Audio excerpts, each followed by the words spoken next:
Ya estamos de regreso en Infórmate. Este es el momento de nuestra entrevista central y nos acompaña esta noche el doctor Pelegrín Castillo, con quien estaremos conversando de diferentes temas nacionales e internacionales. Así mismo es. Bienvenido, Pelegrín. Muy buenas noches, muy contento de estar aquí con ustedes, aún sea por vía virtual, y un saludo al público de su espacio. Siempre es un gusto conversar con usted, Pelegrín. Igualmente. Ustedes de casita y nosotros del estudio, pero ahí vamos. Pelegrín, bueno, el tema inicial obviamente es la situación que se mantiene con Haití. Y de hecho, antes de entrar, nuestro desenfoque hoy fue un comunicado que ellos emitieron declarando a la República Dominicana no segura por el incremento de COVID y pidiéndole a sus nacionales que regresen lo antes posible a su país. ¿Qué le parece esto?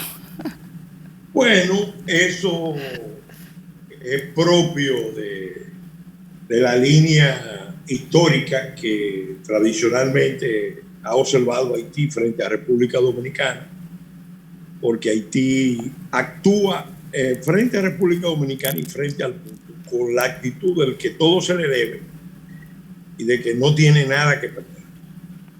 Ellos vinieron, el presidente haitiano vino aquí a República Dominicana a una reunión con el presidente en la frontera y suscribieron un documento. Este documento fue muy celebrado en República Dominicana, pero en Haití cayó muy mal, incluso entre las fuerzas que lo respaldan. Se trató de una agenda muy importante donde se incluía el tema de la construcción del muro, de la valla perimetral, y aunque ellos no lo digan abiertamente, eso a Haití realmente le contraría, le preocupa, porque ellos están muy claros desde hace muchos años de que ellos tienen la posibilidad de conquistar este espacio, de reconquistar este espacio, de reocupar la República Dominicana. La actitud del presidente de anunciar el muro y de cambiar la política exterior, evidentemente lo ha contrariado. Recuérdense que el canciller haitiano, después de dar unas declaraciones destempladas cuando se reunió con el presidente Abinader, parece que fue objeto de algún tipo de cuestionamiento, de reprimenda, y se fue bravito.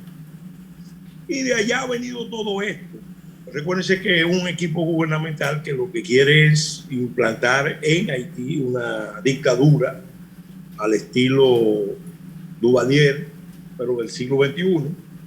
Yo vi el proyecto de reforma constitucional que ellos quieren aprobar contra viento y marea en un referéndum que se va a hacer próximamente, a pesar de que todo el mundo le ha dicho no lo intente, ellos siguen adelante, porque el presidente Moïse aún se ve así, debilucho, vulnerable.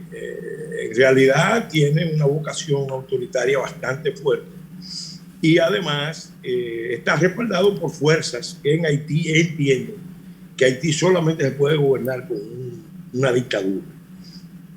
Obviamente en Haití hay un sector que se le opone, que tiene posiciones radicales, posiciones ya de ruptura, no solo con Moïse, sino con el grupo CORE, el CORE Group, es decir, con las potencias, los países más influyentes en Haití.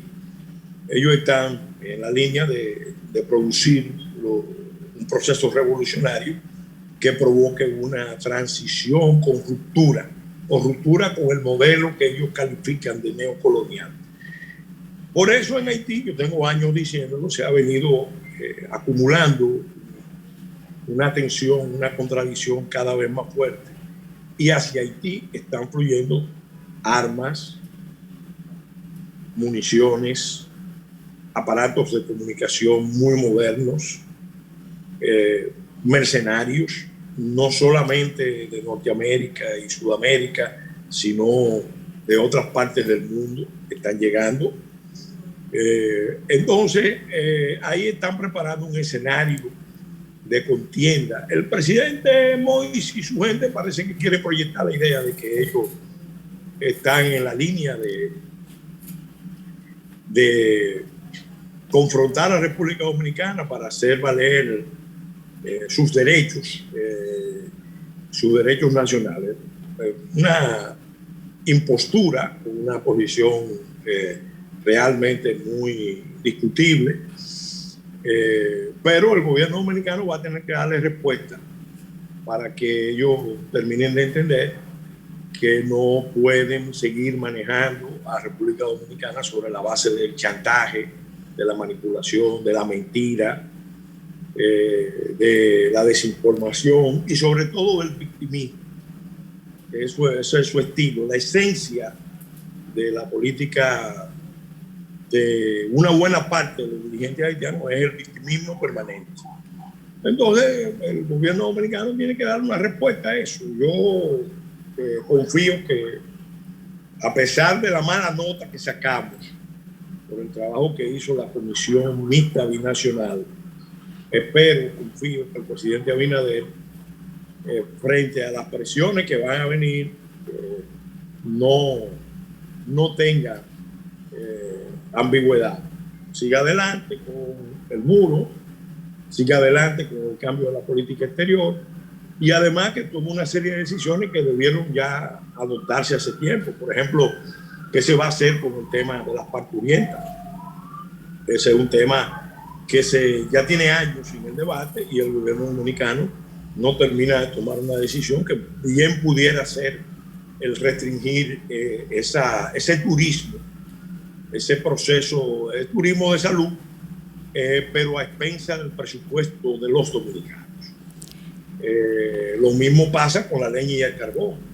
Nosotros somos un país que está siendo víctima de la depredación de haitianos y dominicanos, y no solamente en la frontera. Usted va a los haitises, y en los haitises, los reportes que tenemos son de que grupos de haitianos, obviamente dominicanos, que también se aprovechan de esos haitianos y hacen alianzas para atacar al medio ambiente nuestro.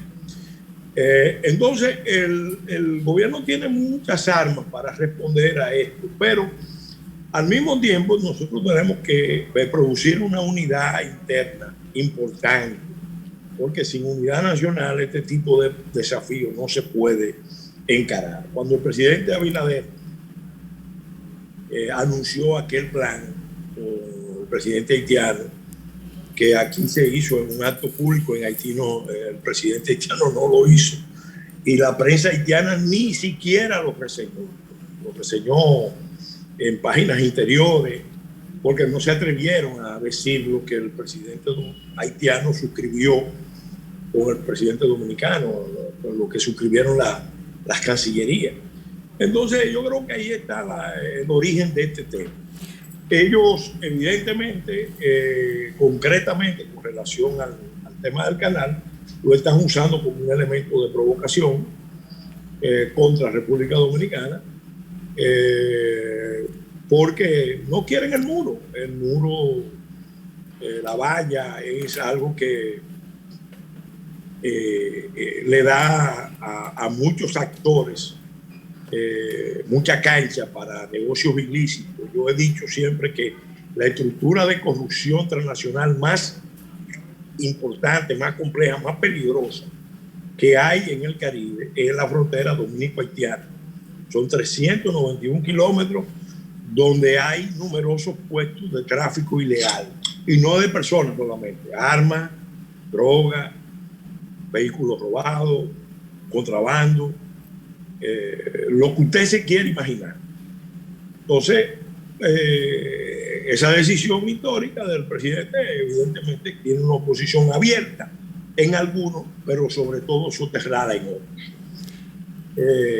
Yo pienso que esa actitud de Haití también es una actitud que también tenemos que aprovechar, porque si ellos están dispuestos a que sus nacionales retornen, bueno, yo creo que este es un buen momento de que retornen a su país.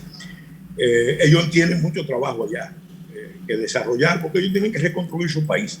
Ojalá asuman eso como una gran causa. Pero hay forma, Pelegrín, de que ellos acaten este llamado que hace el gobierno haitiano, de que ellos emigren a su país. Y, o tiene tiene el gobierno dominicano forma de que ellos acaten este comunicado de su país. Mira, en el fondo es un argumento de chantaje porque ellos quieren presionar a los empresarios agrícolas y a una serie de empleadores en la industria de la construcción de que se van a quedar sin mano de obra. Y yo creo que es lo contrario. Puede ser que venga un periodo de ajuste, pero aquí hay aproximadamente 400,000 empleos que pudieran estar perfectamente en manos de dominicanos. Esos trabajos lo pudieran hacer dominicanos y obviamente tendría que producirse un ajuste del mercado entre la oferta y la demanda. Y además en áreas donde no es posible, sí es perfectamente viable introducir técnicas, por ejemplo, de mecanización. Te voy a poner un ejemplo, el arroz. El arroz, la siembra del arroz en muchas partes está mecanizada, la siembra. La recolección no. Y la mayor parte de la recolección del arroz la hacen haitianos. Pero ya hay tecnologías perfectamente que permiten la recolección del arroz en forma mecanizada. Además, yo estoy seguro que si a los jornaleros dominicanos se les pagaran mejor, ellos pueden perfectamente trabajar en esos rubros. El ejemplo del plátano, los bananos son productos de exportación que tienen buenos precios internacionales. Una buena parte de ese proceso se puede mecanizar o sencillamente darle oportunidades a la juventud, porque no se trata de un trabajo demasiado exigente ni que implique demasiado riesgo. Y hay mucha juventud que pueden ganarse perfectamente con días de trabajo ingresos para su familia. Aquí, mira, el salario real de los dominicanos, es bueno decirlo, el salario real de los dominicanos no ha mejorado en los últimos 20 años, 25 años, entre otras cosas, por la sobreoferta de mano de obra extranjera ilegal. Yo no tengo duda de que tomará un tiempo el ajuste, pero si ellos decidieran, si los haitianos oyen el consejo de su gobierno y retornan a Haití, seguro que el salario real automáticamente se reajustaría hacia el alza y hubiera más empleo en la construcción. Antes, ¿quiénes trabajaban? Los dominicanos en la industria de la construcción. Pero la tolerancia de los gobiernos con las exigencias de empleadores y a veces ni siquiera eran los ingenieros, eran los maestros de obra. Entonces, determinaba ese desplazamiento. Ahí hay unos estudios de INTEC, incluso estudios del Banco Mundial, que yo tengo del año 2002, donde planteaban el tema. Después dejaron de mencionarlo porque saben que es un tema que genera pasiones y además hace que los dominicanos vean cuál es el problema. Esa carga de 1,5 millones de haitianos en República Dominicana realmente representa una carga demasiado pesada para los presupuestos públicos, para los bienes públicos en el mercado laboral. ¿Cómo se reorienta eso? Bueno, todo el programa de subsidio, de apoyo gubernamental tiene que reorientarse. Yo eso se lo he dicho al presidente Abinader, a los congresistas, a mucha gente. No puede ser que un dominicano, si no está trabajando, reciba un conjunto de beneficios, y si entra a trabajar automáticamente pierde todo beneficio, aunque esté trabajando, por ejemplo, en una zona rural. Óyeme, a nosotros nos interesa que los dominicanos se queden en el campo. Claro. Si es política de Estado, la política tiene que ser que los dominicanos puedan trabajar y al mismo tiempo recibir una serie de beneficios como el bono luz, el bono gas, la solidaridad, que en el fondo se han usado por mucho tiempo para atenuar el proceso de desplazamiento, el impacto del desplazamiento de la mano de obra nacional o la mano de obra haitiana, el proceso de desnacionalización que se nota en muchas ramas. En muchas ramas, el dominicano cada día tiene menos espacio para trabajar en su país. Hay una parte que se va, el que tiene cierto estatus o ciertos medios se va al exterior, y hay una parte que no tiene calificación laboral que aquí cada vez está más desplazado, arrinconado e incluso discriminado, porque el argumento que se usa para no emplear al dominicano es que el dominicano no quiere trabajar, que el dominicano... Y no es verdad. Pelegrín, sí. Por todo esto y sobre todo algo que usted decía muy importante al inicio de la entrevista, de que Haití se está preparando con armas, con artefactos, con radios de comunicación y todo eso. ¿Las autoridades dominicanas están conscientes y están preparadas para hacer frente a eso? Mira, las autoridades dominicanas están informadas, tienen información más que suficiente. Yo entiendo que se están haciendo ajustes, preparativos, cambios para fortalecer las instituciones de seguridad y defensa.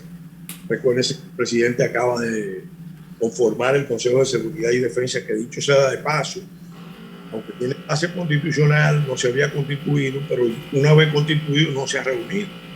Y esos son temas que deben tratarse en el marco del Consejo de Seguridad y Defensa.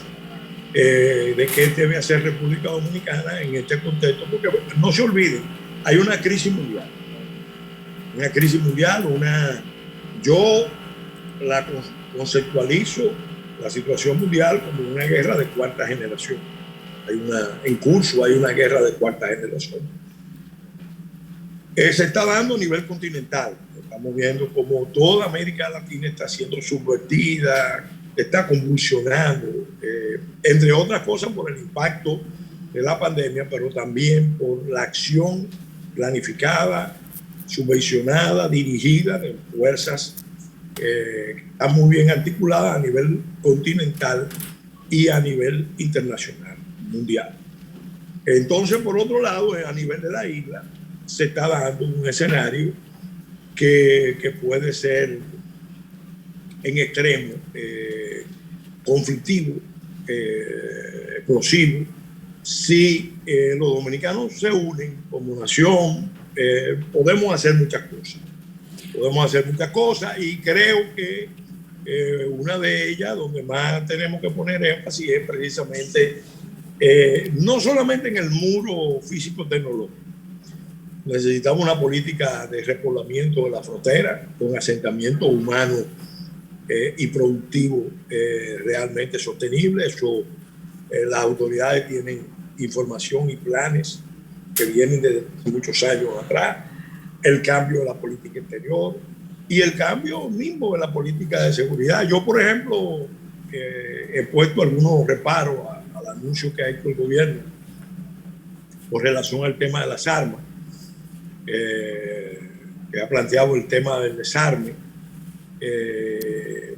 Tengo mis preocupaciones porque creo que los dominicanos no deben ser desarmados en estas circunstancias, sino que todo el que tenga un arma, que no sea un delincuente, que no sea un descerebrado o una persona que se podría considerar un psicópata, un sociópata o una persona vinculada a actividades ilícitas, debe tener facilidades para conservar su arma, saberla usar para defenderse a sí mismo y a su familia. La legítima defensa es un derecho natural, universal. Se reconoce en todas las legislaciones y lo importante es que los ciudadanos tengan medios para defenderse a sí mismos, defender lo suyo, defender sus bienes. Y eso obviamente implica un proceso de adiestramiento, de educación, No puede ser, por ejemplo, pongo el ejemplo, se aprobó la Ley General de Armas. Hasta que usted no tenga 30 años, usted no tiene derecho a un permiso de armas. Eso es absurdo, eso es discriminatorio, eso es inconstitucional. Porque si yo puedo ser llamado a la defensa del país a los 18 años, si yo puedo ser parte de las Fuerzas Armadas, de la policía, a los 18 años, entonces, ¿por qué se me pide como ciudadano civil que yo tenga que tener 30 años para tener permiso para la posesión, el porte y la tenencia de armas? De cualquier tipo de armas, es un absurdo. Y estamos hablando de un volumen grande de la población, porque es un ataque a la cultura del arma. ¿Quién están impulsando esas visiones? Los organismos internacionales. Los organismos internacionales, ahora mismo en Colombia, eso se está viendo. Con la población colombiana que históricamente tenía armas para la autodefensa en sus ambientes naturales, en sus propiedades, en sus fincas, se está quejando de que lo dejaron desarmado como resultado de una serie de políticas para supuestamente reducir la violencia, y no, lejos de reducirla, ahora estamos viendo que Colombia está camino a una confrontación casi fratricida. Estamos viendo un escenario muy peligroso. Doctor. Entonces, aquí necesitamos pensar mucho lo que vamos a hacer, pero tampoco demasiado, porque no tenemos, vamos a decir, mucho tiempo. Doctor, hay inquietud, el país está inquieto con la construcción del canal. Si esto ocurre, porque hay quienes dicen, hay voces que dicen que es eminente la construcción del canal, ¿qué va a pasar? ¿Cómo afectaría esto a República Dominicana? Mira, lo peligroso de todo esto es la forma tortuosa con que Haití ha querido manejarse en este tema. Se ve la mala fe, se ve el ánimo desconsiderado. Si la Cancillería Dominicana le notificó el 27 de abril una nota de protesta muy apropiada, no era realmente para que ellos respondieran a través de funcionarios subalternos de que el canal iba a continuar, le gustara o no le gustara a la República Dominicana. En el año, en los 70, hay un antecedente. El gobierno dominicano trató de usar las aguas del río Pedernales y el gobierno de Duvalier, padre, protestó. No, de Duvalier hijo, protestó, y entonces, ¿qué se hizo? Bueno, se fue a una mesa de negociaciones y se firmó un acuerdo. ¿Cuál fue el acuerdo? El acuerdo binacional para la construcción del dique derivador internacional de las aguas del río Pedernales.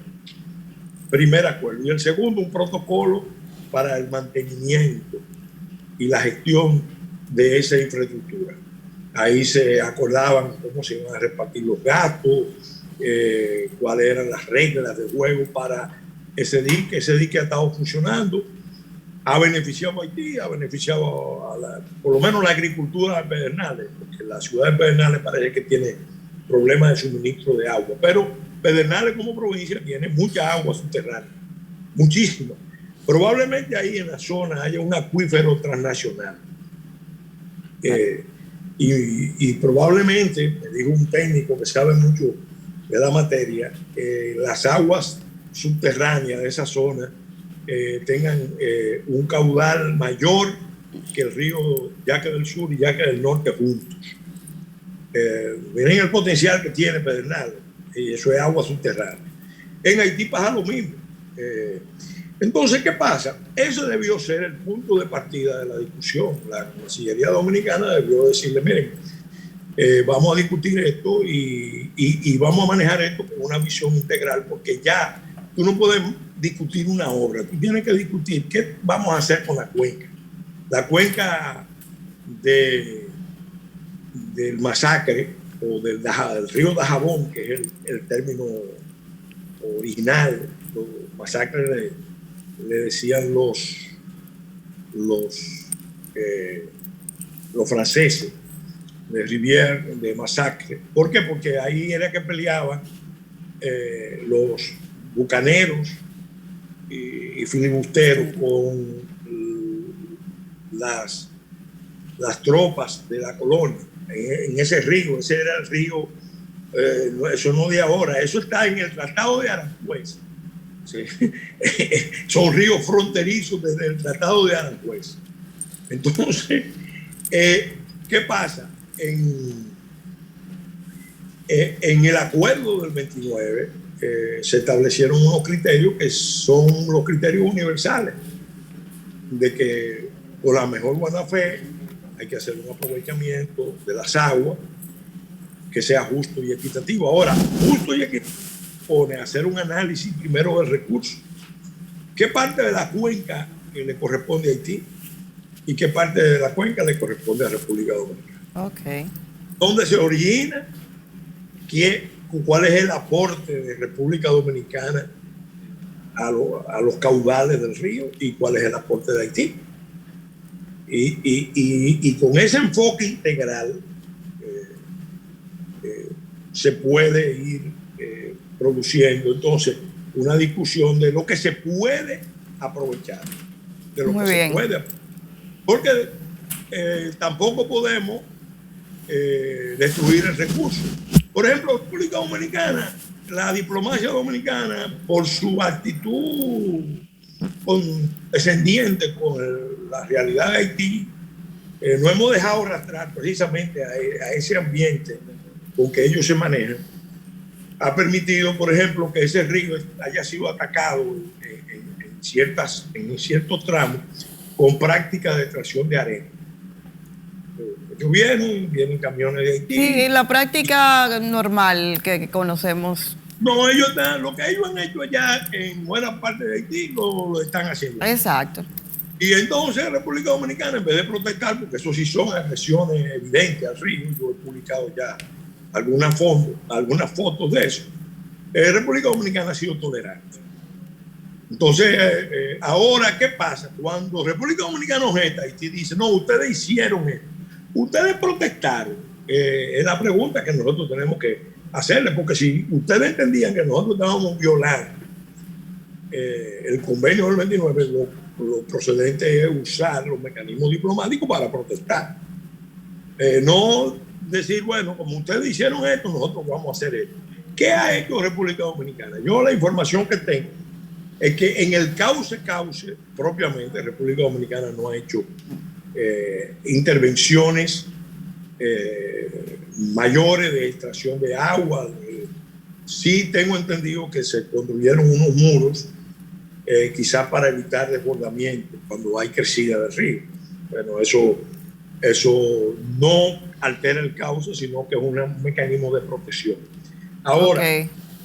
¿qué ha pasado? Bueno, en algunas zonas, por ejemplo, en afluente, República Dominicana construyó una presa de riego. Eso, Haití debió protestarlo si entendía que eso menguaba el caudal. No lo protestó porque eso es bueno averiguar. Nosotros tenemos que darnos cuenta precisamente de esa situación para actuar como actúa un Estado, porque no podemos dejarnos llevar precisamente al modelo, al patrón de comportamiento de Haití, que es precisamente el patrón histórico de negar la condición de estadidad. Si caemos en el mismo terreno de ellos, entonces perdemos. Pues miren, hay muchos ejemplos de ese deterioro, no solamente en esa cuenca, sino en la cuenca de Artibonito, en la misma cuenca del Pedernales, del río Libón.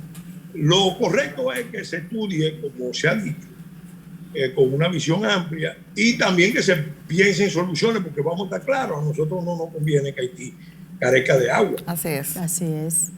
Y que no tenga energía. Ahora, no puede ser en la forma que ellos quieran, como eso se puede gestionar. No puede ser. Ni que afecte esa zona tampoco, doctor. No puede ser con imposiciones. Claro. El convenio es muy claro. Incluso establece un mecanismo de arbitraje. Y hay soluciones. pero eso lo vamos a analizar en otro programa. Así mismo es. mismo Gracias es, por doctor. acompañarnos. Siempre es un gusto hablar, sobre todo de este tema, que ustedes lo conocen ampliamente con usted. Gracias, Danilza, gracias a mí. Señores, vamos a hacer una pausa. Al regreso todavía queda más en Infórmate. No se muevan.